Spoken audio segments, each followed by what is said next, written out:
Hey guys, Moose here. Welcome back to another episode of Life as Feudal Forest Village. Continuing to work on our keep, which finished right at the end of last episode. Get that going up here.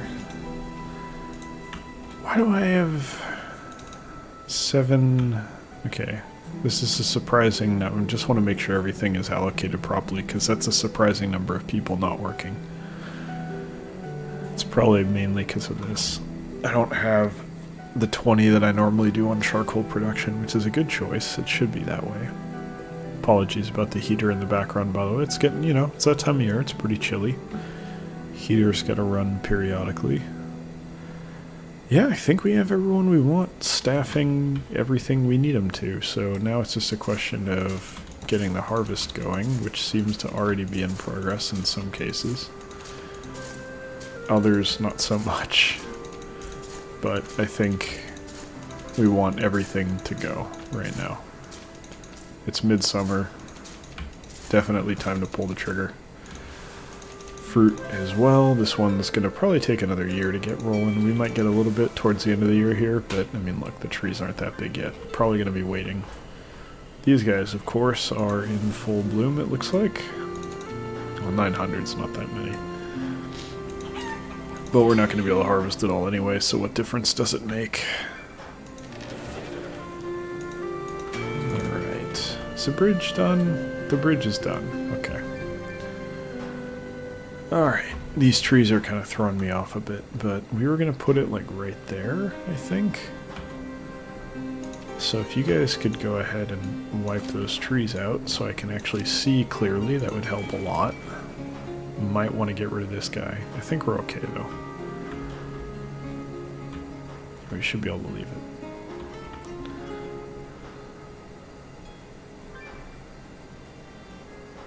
Killer died old. There's just some stuff on fire? What's on fire?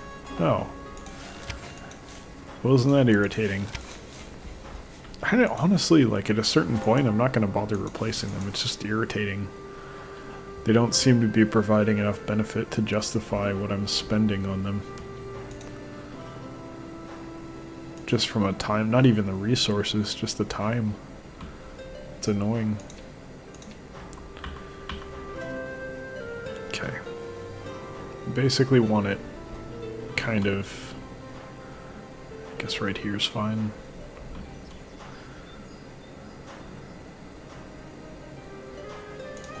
Should be fine. We'll start it there. Build it across. I'll have to figure out where we can place the first one on either side of the bridge, and then that'll dictate where we place the bridge segments, basically.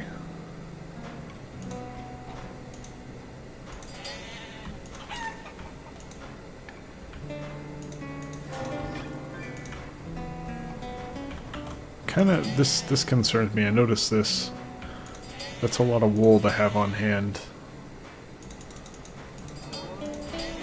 They should be transporting that out. I'm worried this is another one of the chicken situations we had from the old town where they just build up material, they don't pull it out. It's very annoying. We need those resources. They need to be in a farm, or sorry, in a barn, rather, not a farm. Building destroyed. What was destroyed? Oh, they were still doing work down here. Wow, okay. Fine with that.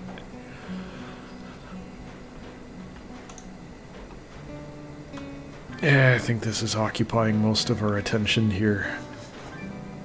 A lot of resources to be transferred into the new keep. Oh, you finished. Hey, agriculture too. Yeah, get that done, like, now. Like, now. Immediately. They're not gonna have any crap. They're not gonna have any resources to make this happen. Yeah, they're like, oh, no resources. Yeah, that's BS. Go ahead and move the wood. That doesn't really do it, though. So we actually got an interesting question about how you have all these routes. I put all these routes on this. There's 5 of them. How does it pick which one to go do? It was a good question.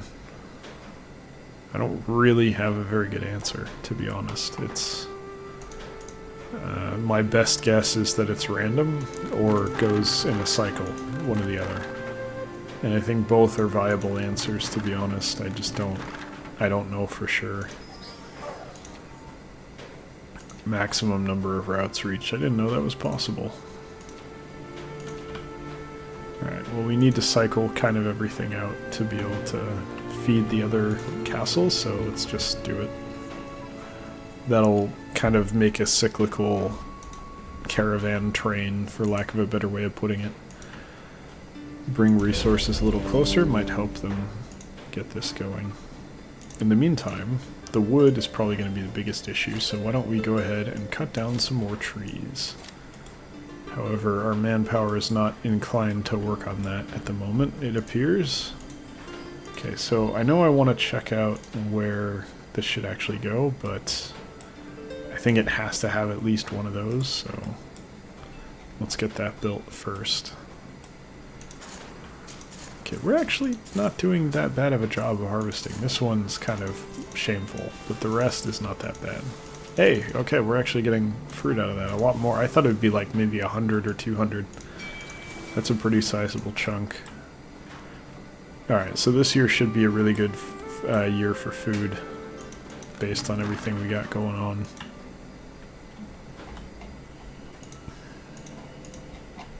Three more farms on potatoes, plus the fruit situation seems to be alright. Actually, we are not doing as well on harvesting as I thought. I thought we were still in early, or sorry, I thought we were in late summer.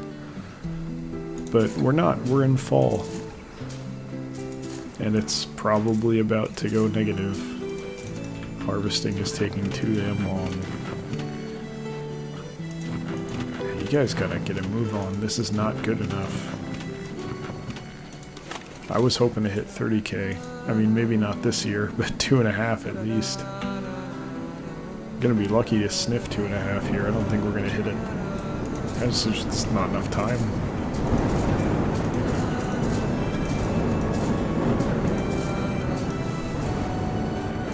Fruit. Wow, fruit is like doing terribly. How do you only have 100 in storage? You should have like 3 to 4 or 5 maybe. Way more than that. That is disgraceful. Alright, this isn't going very far. But I kind of can't expect it to, I guess. I don't know. We'll have to see what happens.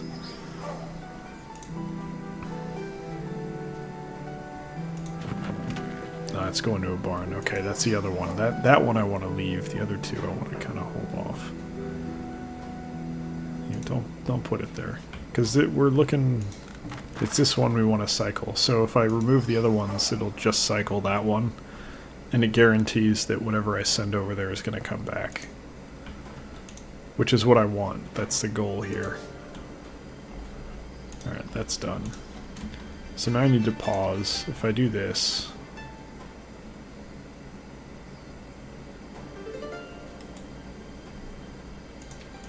It's kind of like 2 off. Go to fish farm. That one won't fit. This one definitely will. This one actually might, so we should go ahead and build that. This looks like the right distance to work at. I think that'll be successful. Alright, we're at +0. Now we're -1. Alright, 2. You know what? We made it to 2.5. That's alright. I'm kind of not happy about it. I prefer more than that, but this is a start, I suppose. Yeah, that burned down, didn't it? So that's wasted now. Infuriatingly. Of course, yeah, why would they not burn down? You know, I'm just gonna build a freaking, well over here, because what else am I supposed to do? This is stupid, like, they just burn down over, it's this one specifically too. All the other ones are doing just fine. I mean, historically they've had, yep, never mind, as I say that, one's on fire. Right? Yeah, literally as I'm saying, all the other ones have no issues, this one is on fire. Famous last words, eh? Oh, what are you gonna do? other than complain about it. Mostly just complain about it. That's what I'm good at. Alright, let's get these fish farms going. These have been doing really good work for us, so I'm excited to get more of these going. Yeah, that'll totally fit. I'm actually shocked by that. Alright, we wanted to go 2 out. And then another. Right there. Alright. How is that 17 people suddenly that need to be builders? Oh, it's because I'm okay, it's not just the... If it was just these, I was like, no. This is fake news. There's no way. This is not how this works. That's not 13 builders. But then you have to account for... I started a well over here, and I deconstructed 2, and this one that was on fire is probably burned down. Where'd it go? Hey, what do you know? It didn't burn down. That's actually a miracle. I am floored by that. Genuinely floored. Okay, what about this? Where's this stupid well? Oh god. I can't see a damn thing. Help me out here, man. Come on. Sunrise. Yep, there's the sunrise. Now where did I put that well? Right there. Minimap? Hello? Help me? Minimap is lies. No, there it is. God, I can barely even see the well. It's right here.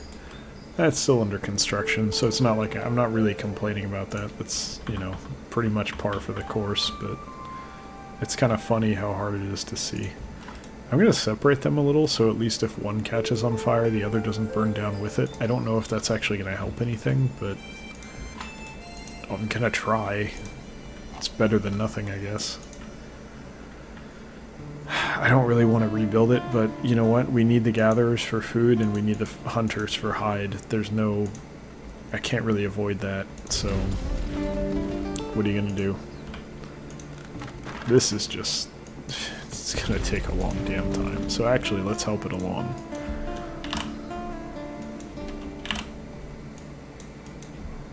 Please? Thank you. We don't really have much more busy work for those jokers to do, so... Ooh, first fish farm's up. That actually went a lot more quickly than I expected it to, so that's going to help out with food production. I should probably build another market down here. Right? Shouldn't I? It seems to be working alright with these guys.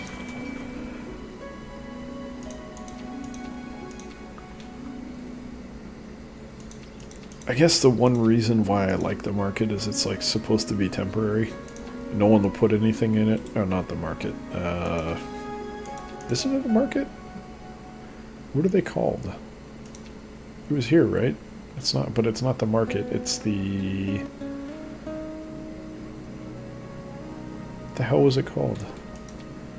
I gotta pause and find it. Oh, no, it was under this. No, it was under this. Yeah, trade fair. Okay.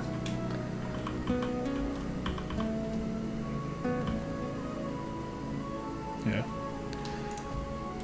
I think the benefit to this thing is that the only people who will put anything in it are workers. Like, with the barns, you could have anyone putting stuff in it. But this stuff will only come directly from the place. Like, no one's just gonna put stuff in here for fun. Like, they're not gonna put it there for storage.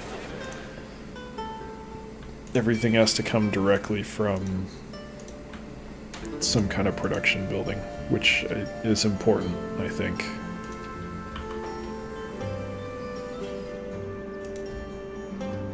Okay, let's get these going. Heater finally turned off 14 minutes into the episode. Sorry about that. Hopefully it wasn't too loud, though. I think the mic I have shouldn't be picking up too much background noise, but, you know, you can never really be sure. Or you can, I can't. It's hard for me to determine what the hell's going on, to be honest. You might be able to hear it creaking. Tonight, like, actually, I should talk about that a little bit. When I was in Toronto, all the heaters, all the radiators were electric, and every room had one. But I mean, that was because it was like a dorm, so, you know, you'd be able to control the local temperature without, you know, having to deal with whatever your neighbors felt you should be doing, which was nice. But yeah, under every window, pretty much, and there were many windows, there was a radiator or heater or whatever. I don't even know what you'd necessarily call it, but it was everywhere. There were a lot of them. So, but they were all electric, which is the main thing. And when I've seen heaters here in California, I rarely do. None of the houses that I've lived in with my family have had them. At best, we have a fireplace. Actually, no, that's a total lie. We have central heating. Forced air, I think it's called. Forced air heating, or something like that. Where it's like ventilation system in the floor. And I don't really like that very much because it's kind of like it's an open air connection between every room, which makes it so that you can more easily hear what your neighbors are doing. And by neighbors, I mean other people in the house, mainly siblings, which I'm really not a fan of. I like no one being able to hear me. I want to do what I'm doing in peace and quiet. My intended audience can hear me, and that's fine here on YouTube, but I don't want... Oh, I didn't put anyone there. I don't want other people around me to be able to hear, to be honest. I want that to be relatively private, so... I think I'll pull another 5 off here, and then just go 10. Because the problem is we're starting to have manpower issues because of those fish farms, which I'm fine with. I think this is the right choice, but it is causing some problems. But yeah, I usually... Like, this place is the first place I've ever lived that had a natural gas heater, which is funny because I haven't talked about this too much. I talked about it when it happened, but since then I haven't said much. I'm actually a landlord. I own half of a property in Southern California that is being rented out. And that had... the same kind of, well, one, I'm shocked it had a heater, but I shouldn't be because my grandparents were down there previously, and I've been to Southern California. It does get cold in the winter, so it's not like, you know, same with Northern California. It can get cold, okay? It's not just 70 to 80 degree weather 24/7 every day of the year. It doesn't work that way. It'll get below freezing here. Not generally during the day, but you can get 40 to 50 degree Fahrenheit days, which are pretty chilly. It's pretty cold, so heaters are warranted. The other thing is, actually, hilariously, the lack of... the perception of it not getting cold here actually doesn't mean that people skimp on heating or cooling, because the main price that you see with a heating system or cooling system is running it. The energy cost of running it is very high. The funny thing is, if you look at it from a construction perspective, they tend to skimp on insulation. So what winds up happening is these houses are really terribly insulated, but they still have heating and cooling because they, you know, like, oh, don't worry, you can be hot or cold, you just have to spend for it. You know, they don't take care of the issue in the long-term way, which would be to properly insulate everything and make sure the house is all nice, but that's a whole nother issue. Point is, the place that we picked up in Southern California also had this kind of heater, which, again, even in my time in Toronto, I never saw a heater like this, where it's actually like a gas heater. Literally, there's a flame. Like, I could go open up the panel and there's a fire burning in there 24/7. It's kind of crazy. And then it kicks up into high gear. It's just a pilot light that's burning. It's not like a raging fire. But it's just kind of funny that there's, you know, it's not even electric. I'm sure there's an electronic component, I think, because it's tied to a thermostat, but still. I'm just not, I'm not used to this. I don't understand it. It's surprising, I guess, is what I'm trying to say. I don't have much experience with heating in general, other than, again, my time in Toronto. All of the heating that I've had has just been forced air. Which again is just what I'm assuming. Holy shit, they planted so fast. It's still spring. I mean, let's try harvesting in spring, I guess. I don't know, I mean, like, I'm assuming this will still work out alright for me, considering they're not finishing harvesting as it is, so what the hell. Let's do it. We'll see what happens the next episode. It'll probably go pretty well, I think. But yeah, I don't know. All this stuff with, you know, everyone, not everyone, but generally you're going to live somewhere and it's a house that got built or an apartment that got built, and it's interesting to kind of think about design choices that they made about how to make that work. And it's kind of funny that, you know, from a construction company's perspective, they're not going to care if you have to spend more money long-term heating or cooling the place, because that's not going to really be a major factor that you're thinking about when you buy the house for most people. They're really more concerned with, is the ability there? You know, they're not going to figure out too much about, hey, and you know, this is not totally true, because there's a lot of green standards and stuff that are becoming a lot more popular, I think. Particularly surrounding insulation, because, you know, burning natural gas is not really a long-term sustainable thing.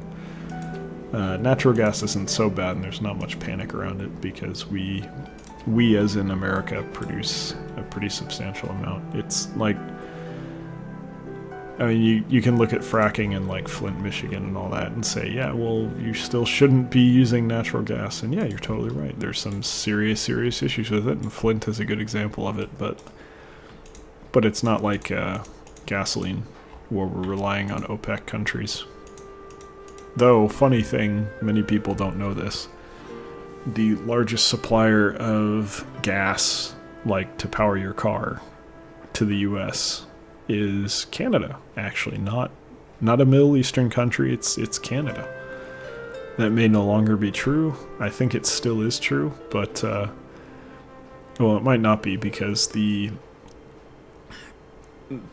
I don't remember exactly, but Saudi Arabia, I think, overproducing oil to lower the price kind of pushed, you know, it pushed Russia out of the game a little bit, and it hurt Russia big time, but it also hurt Canada a lot, and Canada's having a lot of trouble. Makes Canadian oil a lot less profitable, so I don't know how much business they're doing these days. I'm sure they still do plenty, but I don't know if that had an impact on what percentage of the oil that we use here in the US comes from Canada, but all that aside, interesting conversation, interesting topic, but that will do it for today's episode, so thank you very much for watching. Hope you've enjoyed it, and hope you'll join us the next one as well. If you did enjoy it, you can feel free to come by twitch.tv/electronicmoose on Wednesdays, Fridays, and Sundays, 6 to 8 p.m. PST, 9 to 11 p.m. EST. Check out a stream if you'd like. If not, thanks for watching the videos here on YouTube all the same, and I will see you next time. Take care.